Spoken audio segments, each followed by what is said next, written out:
Follow instructions.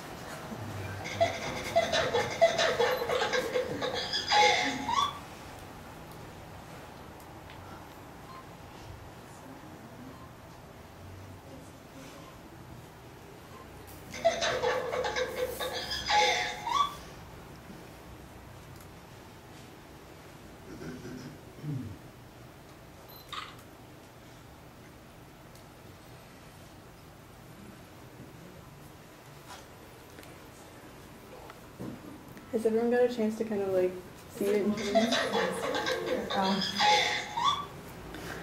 So basically, I set up a program. I got really interested in pure data last year when I was working with Alexandre, and I really enjoyed. I like interactive art, and this is a way to kind of like make it new, and it's using technology, and it's creates almost a magic just because no one can really understand what's going on right now. No one really like gets how I did it. And even when I explain to people how I did it, they're like, it's over their heads. So it creates this kind of magic. It's not like, not in the same sense as a magic show per se, but it just creates this like magic. And basically I created a program that would play my video. It's projected onto a 2A mirror so it can see the light. Yes, you can take a look behind if you'd like. I left it kind of open for that reason. Originally I wasn't going to, but I kind of like the fact that you can kind of see the behind the scenes just for the purpose of like teaching. If it was in a gallery, I wouldn't show that, but just because it's like a new kind of media, I find it really interesting. Did you construct this wall? Yeah. Did you construct this wall? Yes.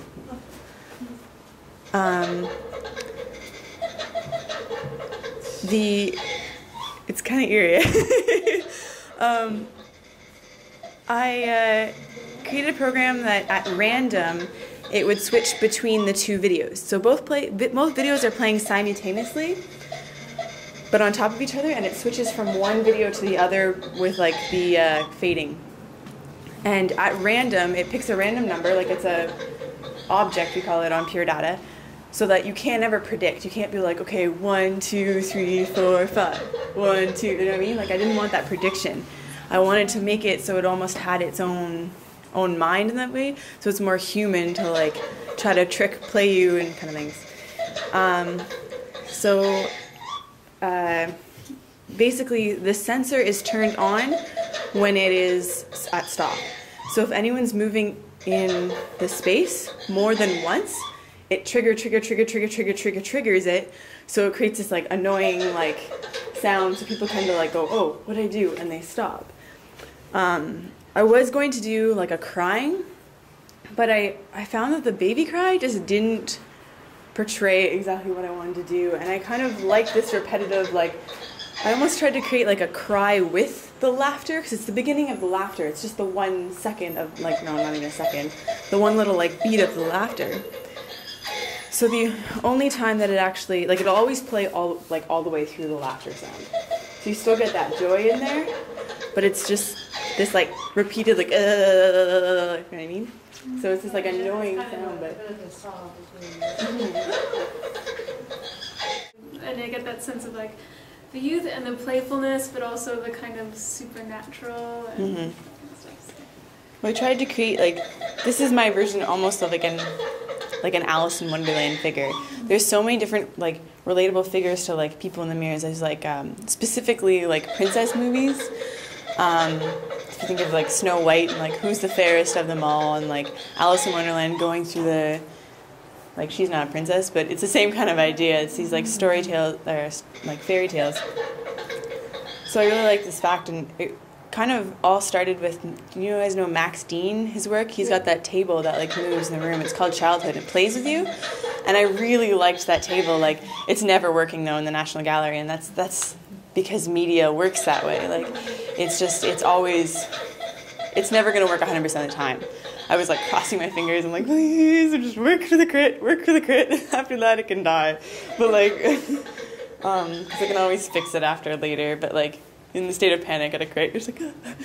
So, like, I wasn't 100% sure if this was going to work. I had a lot of faith in it. But I kind of wanted to create this idea of like this inanimate object playing with people, because I thought that was the interesting part of the table, is it just keeps nagging you too.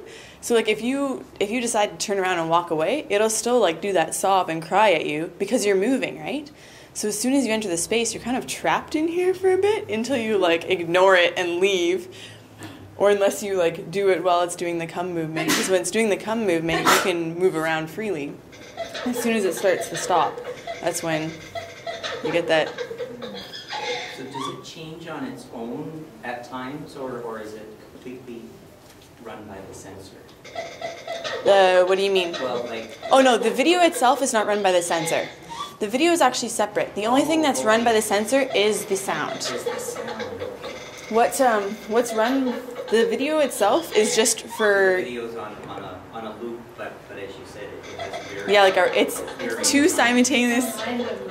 Yeah. Yeah, it's not... And this is on random, and when she's doing this, it's programmed to set off the sensor. Yeah. So that if you're moving while her hands are like this, it'll set off the giggling, crying sound. Oh, okay. Right? Yeah. I can show you the PD program if you'd like. I could bring it up on the screen even if you wanted, but like for a lot of people it's just like, whoa. Like when I was asking other people, there was one problem I was having yesterday. I could get the sound to work only when one of my old projects was up, because I was trying to figure out how I got the sound to work in the old project, and I couldn't get it to work in this one. It would constantly take away the video. I couldn't play the video and the sound at the same time. So finally, like it only worked when I had one of my other projects up from like last year. And when I asked other people about it, like for them it was even like, oh, like I can't help you here kind of thing. Even people who I had gone to last year to help me out, like I surpassed what they could even like do. So I'm like, I'm really proud of what I've done. I am really proud. I'm like, and it works. And it like I thought, come Sunday night, Monday morning, I felt like this is way too ambitious. I'm gonna have to change my whole project. But it worked. But it did work in the end. So. Color is amazing.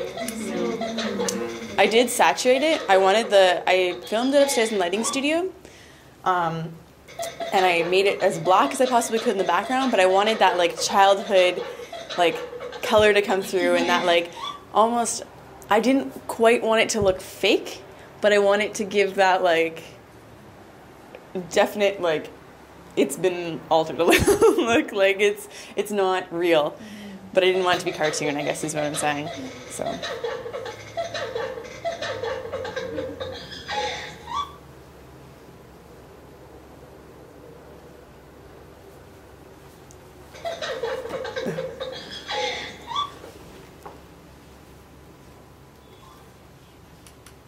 Thanks, it's amazing.